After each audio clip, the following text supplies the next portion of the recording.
Landed, a yogi's memoir in pieces and poses. I'm excited to put an end to the story because I've definitely had comments about the first book, which is abnormally short, unconventionally short, that it ends without. So we moved back to Israel in 2011 kind of to follow our son who enlists in the Israel Defense Forces. And the story stops as we're leaving New York for Newark Airport. That's where it ends. And the second book starts there. So the whole thing is, we're moving for this big move, but then I don't get us to Israel. So I've had critiques, reviews saying, but hey, we're left not knowing. So Landed excites me because it answers that for people. It answers what happened when we got to Israel. But it's a separate story. It had to be a separate book because the first book is more like a marital search for home. And the second book is my journey on and off a yoga mat, my search for answers to hard questions. So originally it was one manuscript and it wasn't working. So it took a lot of false starts and different variations, iterations to get where I got, to understand that I had to separate these things. It doesn't happen clearly. It doesn't happen linearly or clearly. So I'm excited about that.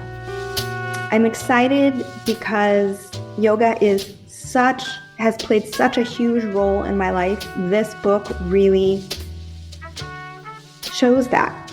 And it's emotional. It's really emotional.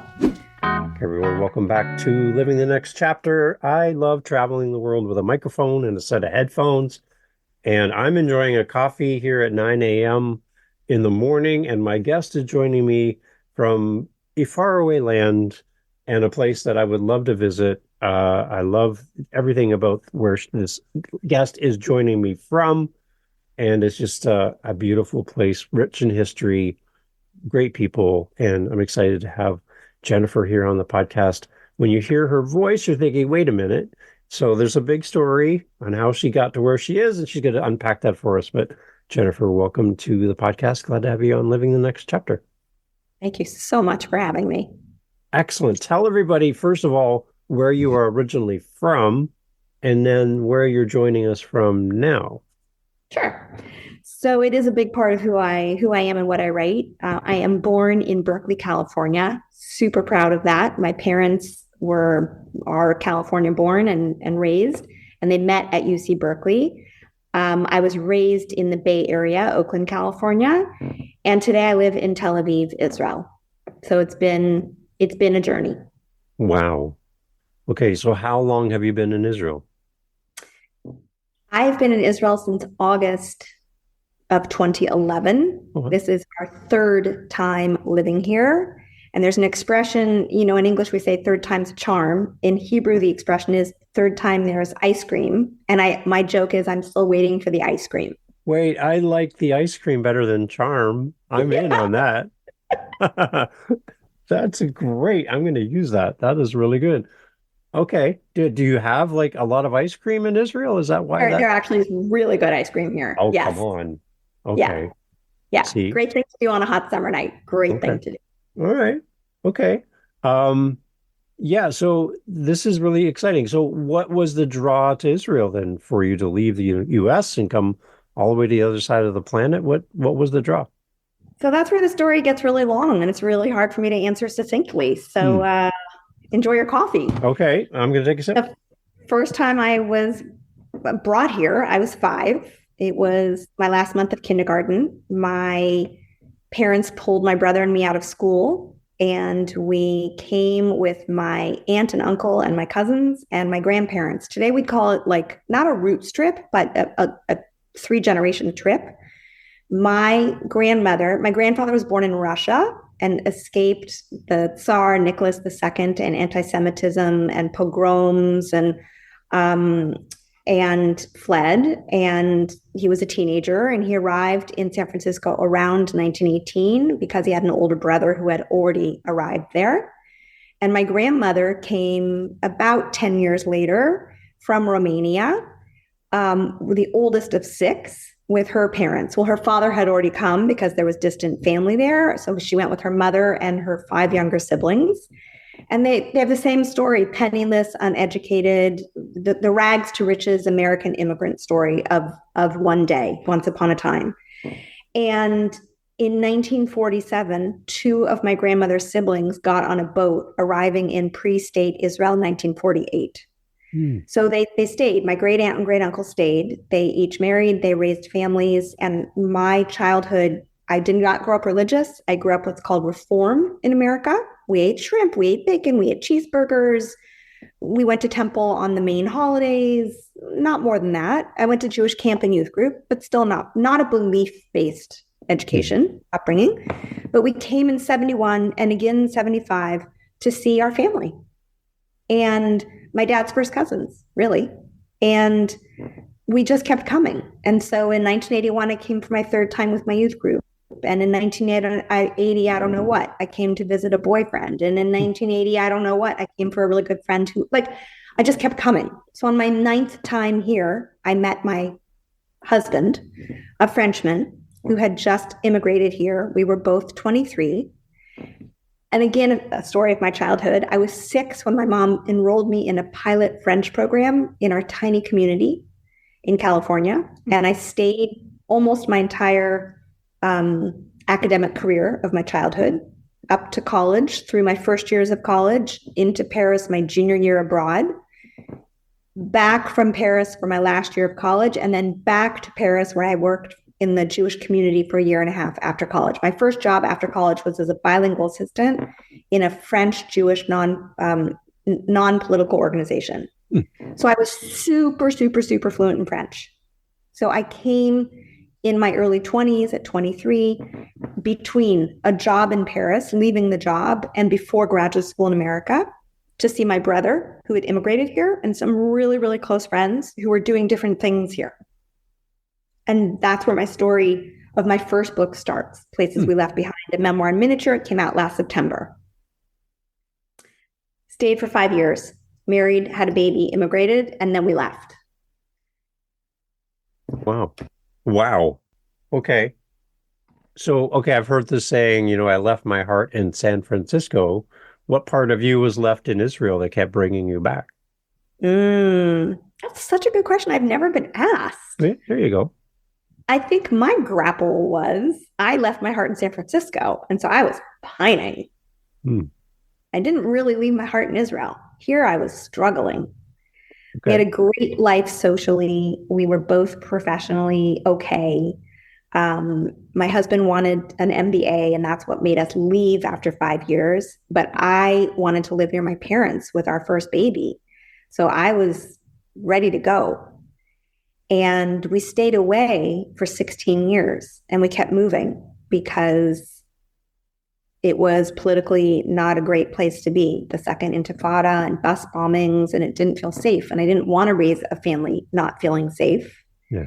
And I wanted to be closer to my parents. And parenting was hard. And I wanted to speak English and be able to read my mail and understand the healthcare system. Yeah. So we stayed away for 16 years. And I did not pine for this place, but my husband did. So that's where it got really complicated. Yeah. And we know, watching the news and everything right now, things are really at a very weird time around the world. And I'm just hoping and praying you guys are safe and everything's okay where you are at. For those that maybe are from Israel, that are missing Israel, is there any updates or any greetings you'd like to give to them listening? Because I'm sure they're listening with curiosity, and they can see themselves walking the same streets that you walk and missing this. Any updates for them that are listening as well? No, I think for someone who's Israeli or someone who's not Israeli but has lived here for whatever reason and left, that person will understand the dissonance between, there's a war in the south, there's a war in the north. So in the south with Hamas, in the north with Hezbollah, and in the center of the country, a large part of the center. So I'm in Tel Aviv in the center. My life is abnormally normal. I got my hair cut yesterday. I went to the gym this morning, went out to lunch with a friend. We're going to bowling for a friend's birthday party tonight, like abnormally normal. And that's a really weird thing. And yet 48 hours ago, 72 hours ago, I was watching the funeral of one of the 6 hostages who was found dead in the tunnel, who had been freshly executed by Hamas and found by the IDF, the Israel Defense Forces, just later than too late. Wow. And we're in this horrible situation. We're not going to get into it, you and I, but we're in this horrible situation because of October 7th and what happened. And it's just horrible. It's never ending horrible. No solution in sight. Horrible. Yeah. Depressing. Yeah. And the world is watching and Yeah. Well, the world's taking sides and taking judgment. Yeah. It's the humanity of all this. I think we have to keep in context as well. And I know there's politics involved, but there's people, right? There's families. Thank you for saying that. Yeah. And it's really important. And I think that's something that as we share our voice out into the world and people hear this, that they understand whatever side you are on, there's humanity there and you need to consider that as you, I really appreciate everything you just said. I think what's really hard is to think about the insane numbers of people who are passing judgment, who have never stepped foot in this tiny place, who have no understanding of how small it is, and who I don't think know the map and what surrounds us, and who don't know the long history of what this land is. And that is where my blood boils. But anyhow, now let's move on. Okay, I like that. I like that. Well, the one thing I know looking back over the history of Israel is that people of Israel have really lived under a cloud and have lived through some things that we have no context of, the things that have gone through and happened to this people. And, it's amazing the fortitude of the Israeli people to continue moving forward when things are so negative against them historically, right? And it's just amazing to see the power of that tiny little country with far-reaching tentacles out into the world, right? Yeah. So, it's exciting. Okay, so your journey as an author, you can use your words through writing to share your message. What brings you joy as an author as you sit down to write? What's that thing that spark that keeps you writing? So it's something that's really only become apparent in very recent time, kind of goes to the question, why do you write? And it's this real understanding that when I was growing up with an older sibling who was very, very, I'm trying to think of the words, not witty, but quick and mean and sarcastic and quick-witted, I never had a comeback. It's like, compared to him, I was slow and dumb. He didn't have to work at school. I did. He succeeded. I had to work at it. And I have realized that writing is my attempt to respond because I don't think quickly in the moment. And it's taken me a really long time to understand that is what I think is really behind this.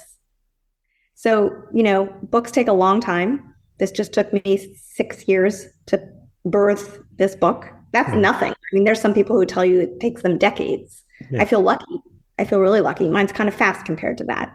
But it's really just like getting everything in order, getting the clarity to get the words on the page, to get it from the head to the page.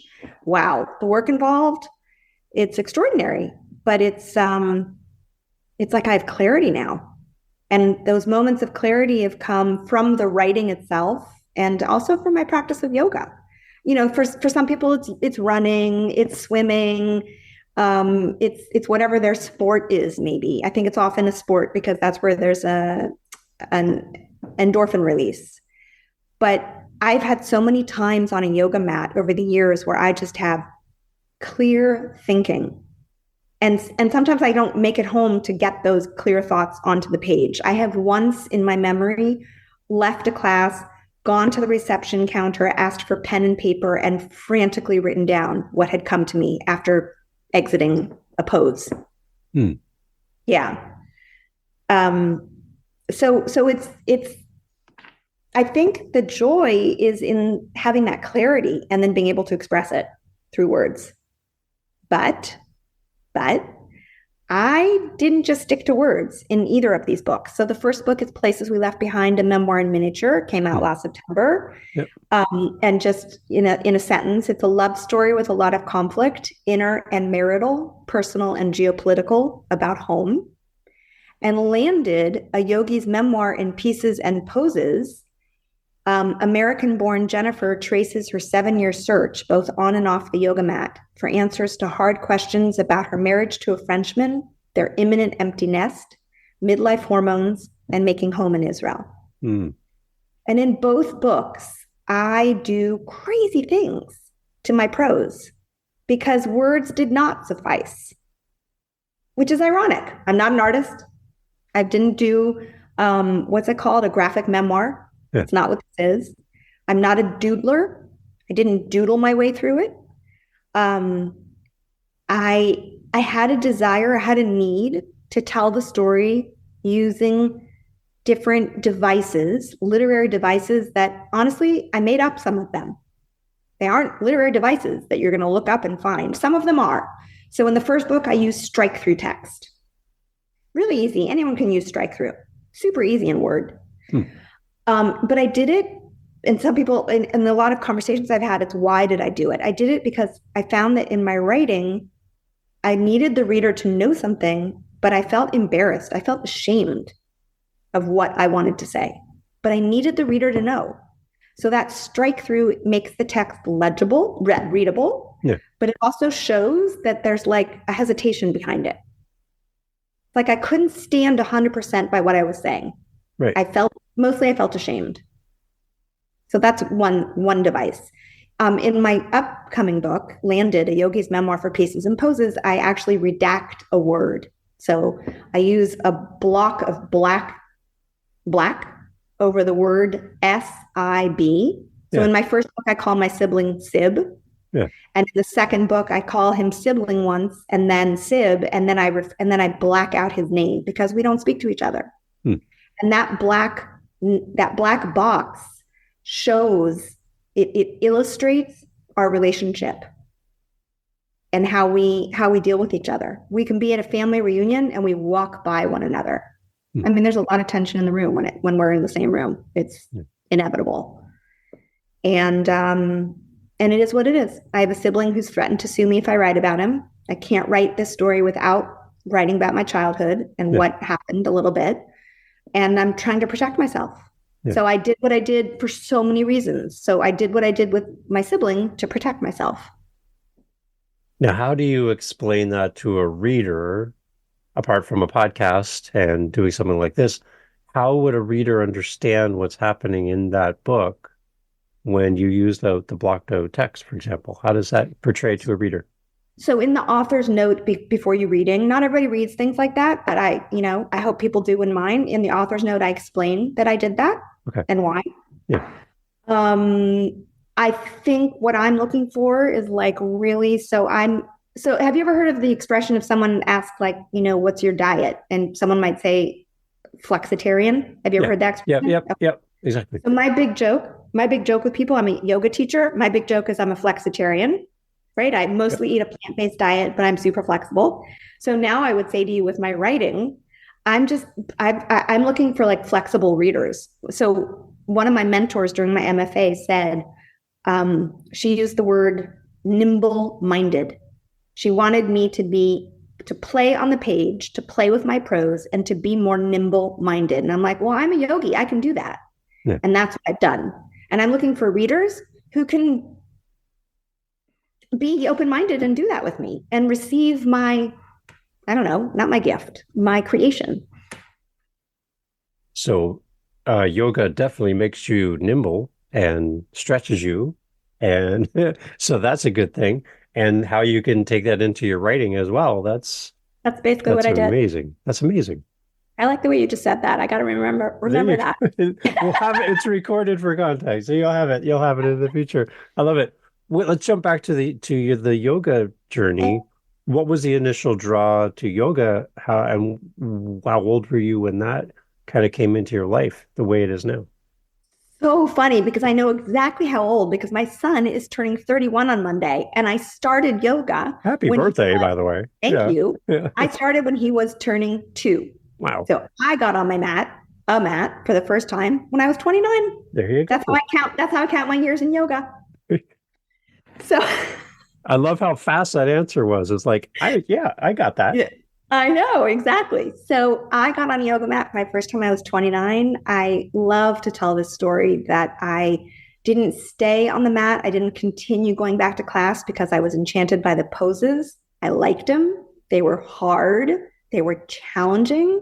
I had a dance background and I'd always done aerobics in the 80s. So they weren't so far-fetched for me, but they were challenging. But that wasn't why I kept going back. I kept going back because my first teacher in the first yoga studio I went to, called Piedmont Yoga Studio in Oakland, California, my first teacher was a super famous person, but I had no idea because I didn't know it all in the world I'd landed.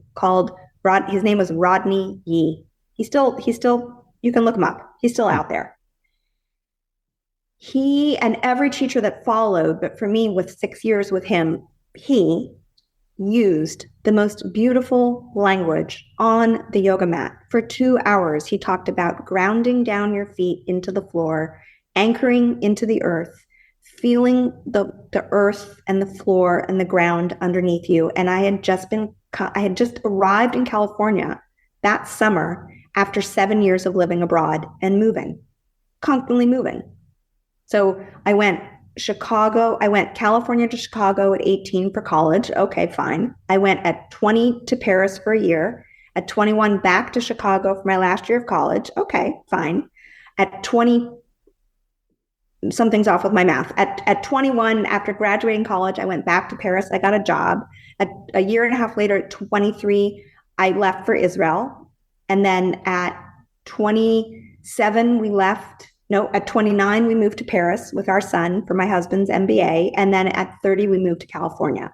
I was unrooted and unanchored. Yeah. And I was floating and untethered and not okay, emotionally not okay, too untethered. And that language in the yoga class calmed me. It made me teary. It moved me, but it calmed me. It helped me root into the ground.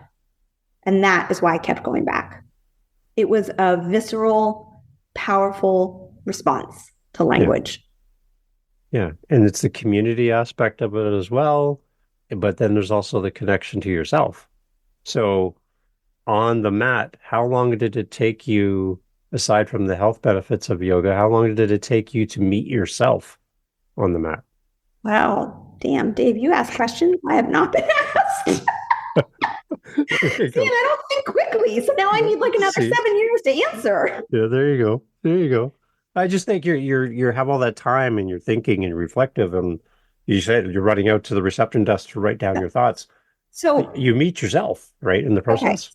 So I'm going to say to you that when I was 29 and I was on that mat, I was in the thick of having little children, parenting, raising little children, dealing with a foreign husband who did not feel good in America, answering to my parents and everyone around us who wanted to know how long we were staying. And my husband and I couldn't talk about it because neither of us felt the same about living there. I absolutely was not able to reckon with myself, if you will. I didn't have that time to do that. I didn't have the luxury. And that luxury only came, I'd say, in my 40s, honestly. It came after moving back to Israel when we were 46 in 2011. It came after the kids grew up a little bit. It came after making a move so here's the other thing. My husband and I didn't agree on country, but we also didn't agree on how to be in our shared religion. He was more observant. He is more observant, and I did not grow up observant. And so we were constantly compromising on where to live and how Jewish to be. And in the move back to Israel in 2011, and this is very much the first book, which leads directly into the second, I said, I will give you country back. I will agree to go back to Israel, where we met and married and started our family, but I want my secular self back. It's just I didn't know it would take me 6 more years to fully claim my identity. And it was in those 6 years, I would say, that happened on the mat. That I started to feel the clarity, the peace of mind, the quiet inside. It happened over time through those years. So this whole wrestling with your identity, I get this question from authors as they're wrestling with their identity as an author. Any thoughts around how to navigate that as a young author listening to this? They're just new to You this. mean like not to feel like an imposter and that thing? Yeah, that takes a long time. I mean, for me, it was clear after taking so many writing classes back in New York where we were living, it was so clear I had to do an MFA. I'd started teaching writing before an MFA, and I felt like a true imposter. So for me, the MFA was like validating, like, okay, I can teach now. But that MFA, it gave me much more. It gave me confidence that I didn't have before to say, I'm a writer. Now there's this funny thing between writer and author. Now I say I'm an author. It's funny, the language, the shift. Yeah. What the words mean. Yeah. So take us through the newest book as it comes out. What are you excited about as this book launches out to the world? What is your big overall hope? Landed, a yogi's memoir in pieces and poses. I'm excited to put an end to the story because I've definitely had like comments about the first book, which is abnormally short, unconventionally short, that it ends without. So we moved back to Israel in 2011 kind of to follow our son who enlists in the Israel Defense Forces. And the story stops as we're leaving New York for Newark Airport. That's where it ends. And the second book starts there. So the whole thing is, we're moving for this big move, but then I don't get us to Israel. So I've had critiques, reviews saying, but hey, we're left not knowing. So Landed excites me because it answers that for people. It answers what happened when we got to Israel. But it's a separate story. It had to be a separate book because the first book is more like a marital search for home. And the second book is my journey on and off a yoga mat, my search for answers to hard questions. So originally it was one manuscript and it wasn't working. So it took a lot of false starts and different variations, iterations to get where I got, to understand that I had to separate these things. It doesn't happen clearly. It doesn't happen linearly or clearly. So I'm excited about that.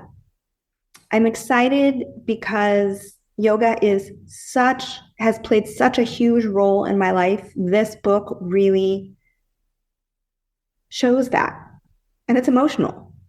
It's really emotional. Yeah. I never completely swallowed any Kool-Aid. I never was off at yoga retreats. I didn't chant Om. It took me 10 years to chant Om. I was so cautious. I didn't want it to be a religion. I needed to understand what Om meant, like really, really understand before I could even start to chant it.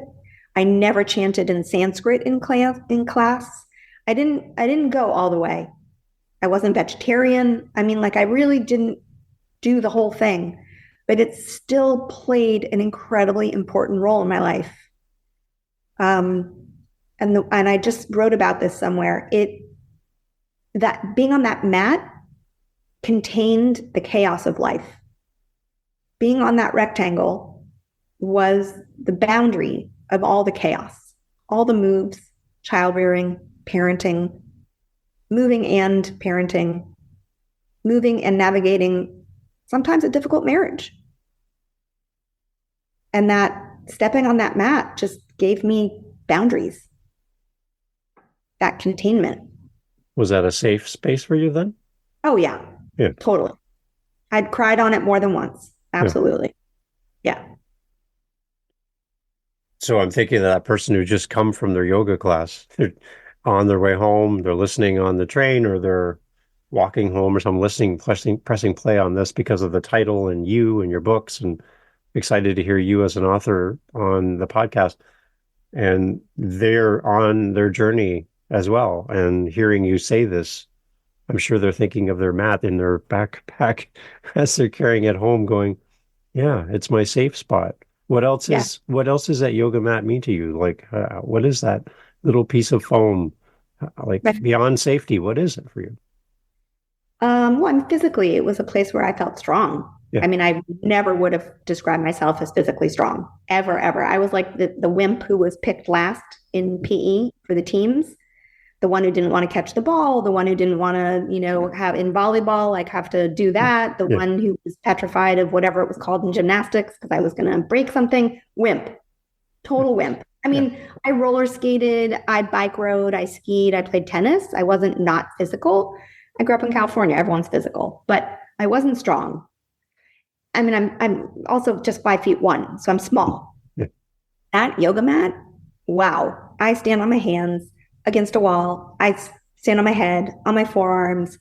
I backbend. I not so much today. I just turned 59 last week. I do a lot less of that stuff, but I felt strong physically. I feel strong physically. Yeah. And that's huge. It's empowering. It's a good frame of mind as well, Yeah. right? Yeah. Yeah. And I think, again, going back to our earlier conversation, that's something we need more of, is a positive frame of mind and connection with ourself and growth and Yeah. getting stronger. These are all things that I think all of us need a little bit more of these days. Yeah. I think another thing that I can't forget for sure is also it was community. Yeah. I had in New York in the years I was teaching, wow, strongest community like these people. It was 20 years ago at this point, 15, 20 years ago. And these women, played huge role in my life. And they didn't necessarily know my personal struggles at home. We did not necessarily know each other's personal struggles at home. But my teacher had offered a teacher's practice in Armonk, New York. And we came together as teachers every week for 2 hours to try new poses, to follow her sequencing, to ask questions, to make ourselves vulnerable. And I mean, those women, it wasn't always men, always women. There were a few. Though that community, that's who held me up. Excellent. Before we hit record, we were chatting and you mentioned you have an interesting launch plan for your book and you're teaming up with another author and you were in similar veins but different perspectives. And can you talk a little bit about this, the way that you're going to be promoting your book and the other author that you're working alongside? Sure. So on October 17th, I'm partnering with Joelle Temruz, who wrote The Secret Practice, and we're doing a virtual launch. I have other in-person events in San Francisco, then Chicago. I'll talk about that in a moment. But Joelle Temruz fell into a relationship with a yogi and into yoga as more of a cult in her 20s. And she's written a memoir about her experience, which was pretty much the opposite of mine, just negative, and how she needed to extricate herself from that community and from the mentality, the community, this person, this relationship. And so we are talking about how yoga shaped and shifted under our feet and in our stories online on October 17th. I have to look at the time. Yeah. What time that happens. I think it's 4 p.m. Pacific, 7 p.m. Eastern. Okay. Yeah. Wow. So for authors that are listening, what is the benefit that, from your perspective, about partnering with another author around the launch, working together with someone else? What is the idea behind that? So for me, my book, because I write in these tiny chapters, which I call chapterettes, and I write with a lot of unconventional images, checklists, all these things that you can't see unless you're reading it. My book does not lend itself to a reading in any way, shape, or form. And because my books are short, if I read too much, I'm giving away too much of the story. Right. So I understood very quickly last year in planning events after my first book came out that I needed to figure out a different way to discuss my work. So it became conversations about the content and the craft. So Joelle and I are partnering, and we're each going to come up with questions, 4 or 5 questions for each other. And we're going to be, because we've each read each other's book, asking each other the question that we want to know about what they did, why they did, how it affected them. Yeah. So it's just it's an interesting way to, I'm not there to speak about my book, but I'm there to respond to someone else's curiosity about my book, which I love that. Every time someone asks me a question, it makes me think differently about my work. There you go. Well, it's happening even here, our time together today, which I love. This is great. Exactly. So, okay, for those that are following along, they're interested in the book, they're interested in the journey, they want to continue learning from you and be in touch with you. I kind of want to wrap up with a question near the end here, but as far as the website where we're going to be sending people to be in touch with you and to follow the journey of you as an author, where do we send everyone? Sure. So I teach creative writing where I live in Israel. So it's called israelwritersstudio.com. And you can see about my books. You get to the homepage and you'll see about both my books. And then each book has its own page on my website. Or you can find the books. Unfortunately, the first thing I would say that's the easiest for most people is Amazon, but that's not my first choice. Mm-hmm. There's bookshop.org, which gives money from every purchase to support small independent presses. Good. Like my press, Vine Leaves Press. And on bookshop.org, you can pre-order my book. And pre-ordering a book for an author, especially an author with a small independent press, there's nothing more important. Well, there's many important things. Leaving a review after you read the book, right, being on Goodreads and clicking want to read, all these little things help unknown authors. So if you pre-order, it helps a book get seen. Okay. By libraries, by bookstores. Yeah. Excellent. And we'll have all the links for all that in the show notes so everyone can follow through with that. And again, I remind everyone to leave great reviews because it does help other people to find the author that they're going to fall in love with and the next book for them or for them to share. So that's always important. Please do that. Yeah. Put your teacher hat on for a moment as we kind of wrap up here. We have a bunch of like new authors, early day authors who are just beginning their journey. They're here. They're eager to learn from a published author in their presence. And if we could have a few moments of your time, anything that you can leave us with that we can put into practice today, this week, as we write and develop our craft. Anything you can share with us that can help us? Oh, sure. I mean, it's things that I think, I hope. Okay, let me just start. One, read all the time. Read well. Don't just read on your phone. Don't go to, it's not TikTok. It's read a book. Read nonfiction, read fiction, read in your genre, read out of your genre. You might not know what your genre is. That's fine. Read. But I'd say not on your phone. This, go to the library, buy books, whatever it is. The next thing that I would say is maybe join a book group or form a book group, which forces us sometimes to read, especially outside of our comfort zone. Another thing I would say is take a writing class at a community center, at adult school. I taught in 2 adult schools in 2009 in New York, and I loved it. I also had easy access to different writing centers in Westchester, New York. There were many. You can find classes at your junior college or all over. They are all over. Look for writing classes. And a lot of places are going out of business because people aren't doing this stuff. It's a post-COVID situation. You can also take a class online. They can be good. It's not the same. It's just not the same. There's nothing that beats being in person and having that community in person. And then I would say what Nike says, which is just do it.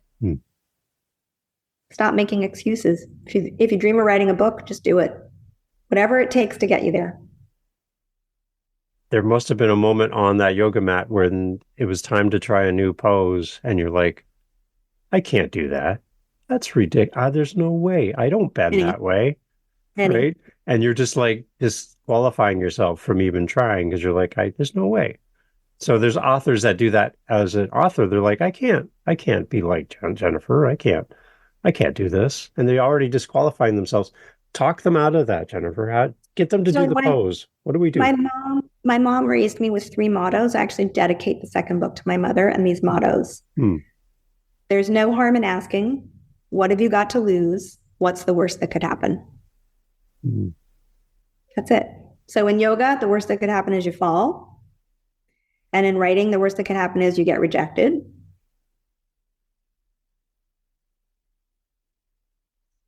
Uh-oh. Oh, you're still there? I hear you. Yes. Uh-oh.